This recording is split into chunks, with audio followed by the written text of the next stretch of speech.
네, 간밤 미국 뉴욕 증시 섹터별로 기업별로는 어떤 이슈가 있었는지 짚어보겠습니다. 일단 M7 기업들 상황부터 점검해 보시죠. 하나씩 이슈 체크할 텐데요. 먼저 아마존입니다. 아마존은 엔비디아에 도전하기 위한 새로운 자체 칩을 발표를 했습니다. 하지만 시장 반응을 보면 엔비디아가 빠지는 모습이 나타나진 않았죠. 이 때문에 이슈성으로 한번 체크를 하고 넘어가야 할 것 같아서 잠시 뒤 브리핑 통해서 더 자세히 짚어보도록 하겠고요. 여기에 더해서 유럽 셀러 수수료에 대한 대폭 인하가 일어나면서 가격 경쟁력 면에 있어서 여기에서도 경쟁력을 심화시키는 부분이 나왔다라는 점도 체크하고 넘어가겠습니다.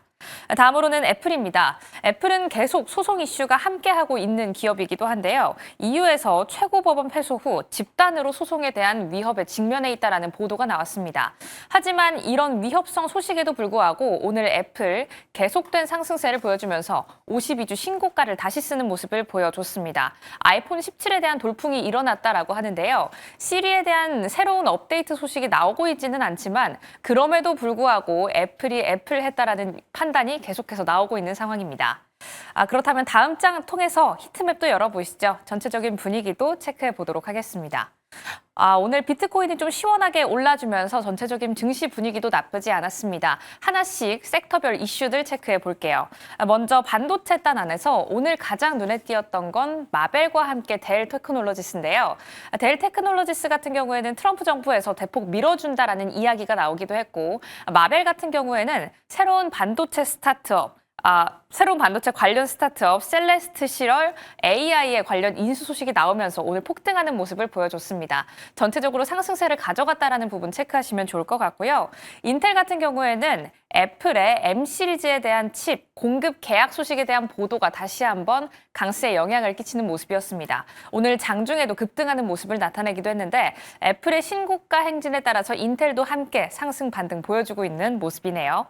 다음으로 보잉입니다. 보잉 같은 경우에는 CFO가 한 가지 발언을 내놨는데요. 2026년 잉여 현금 흐름의 목표치인 $100 달성이 매우 가능하다라는 이야기가 나오면서 오늘 장중 급등하는 흐름 보인 점 체크하시면 좋을 것 같고요.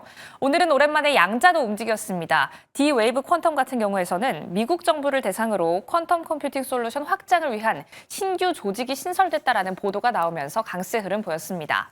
마지막으로 비트코인으로 한번 정리해 보겠습니다. 비트코인을 따라서 오르락 내리락거리는 암호화폐주도 오늘 동반 강세를 보였는데요. 스트래티지 같은 경우 장중 7%대 강세 보였다는 점도 확인하겠습니다. 그럼 다음 장 넘어가서 자체 AI 칩 어디까지 왔나 한번 비교해 보시죠. 간밤 아마존이 엔비디아에 비해서 전성비, 그러니까 거의 모든 면에서 가성비가 뛰어나다라는 칩을 출시했습니다.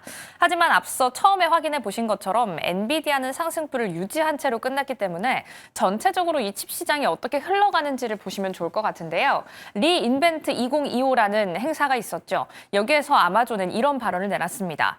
컴퓨팅 성능을 높이고 전력 소모를 줄인 트레이니엄 3를 출시한다라고 이야기를 했는데 지금 현재 진행 중에 있고 사용 중에 있는 칩은 트레이니엄 2, 그러니까 이 전 시리즈입니다. 그리고 이 후속 시리즈가 이제 나왔다라고 판단하시면 좋을 것 같네요. 이 전 시리즈와 견줄 때 컴퓨팅 성능은 4배 이상 증가를 했고 에너지 소비도 40%가량 증가하지 않고 감소했다라는 부분 확인하시면 좋을 것 같은데요. 이 후속 칩, 그러니까 트레이니엄 4에 대한 개발도 진행 중이고 여기에는 NVLink라는 엔비디아의 서버형 프로그램도 들어갈 것이다라는 이야기를 내놓기도 했습니다. 이렇게 아마존부터 구글까지 새로운 자체 칩 이야기는 계속 들려오고 있죠. 여기서 조금 더 주목해봐야 할 것은 탈 엔비디아를 향한 기조도 점점 늘어나고 있거니와 가격 경쟁력 그리고 전력 효율도 함께 챙겨가고 있다는 겁니다. 일단 가격부터 비교해보시면 구글의 TPU부터 아마존의 트레이니엄까지 일단 엔비디아보다는 싸다라고 생각을 하시면 좋을 것 같고요. 구글의 TPU를 2027년부터 납품받을 수 있다라고 이야기한 메타 그리고 바이트댄스까지도 전체적인 ASIC 시장 내에서 2026년도에 새로운 자체 칩을 공개할 예정이다라는 이야기를 내놓기도 했습니다.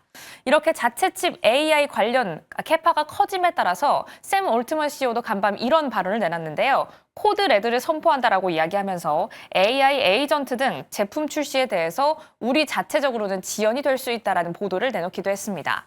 이런 시장 안에서 투자 중심은 어떻게 잡아봐야 할까요? 지금부터 바로 고민하러 가시죠.